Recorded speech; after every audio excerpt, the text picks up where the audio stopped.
الحصان اللي تشوفوه قدامكم هذا الحصان مشاكس من الدرجة الأولى، أي واحد يجي يصور بصفه يتحارش بيه ويرفض إنه يوقف بصفه لسق.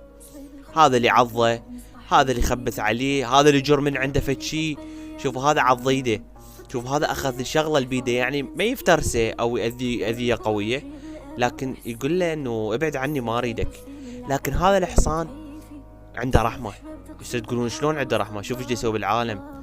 عنده رحمة لانه هو ما يأذيهم، مجرد بس ينبههم انه ما ردكم توقفون بصفي، لانه هو حصان مقاتل. لكن شوف من جدتي هاي المرة المريضة ما راح يسوي لها اي شيء، حس انه هي مريضة ما سوى لها اي شيء. اكو هواي يقولون الفوقها يتحكم بيه، لا ما تحكم بيه ولا سوى اي حركة.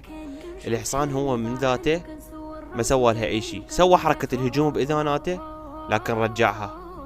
شوفوا حيوان ارحم من هواي بشر.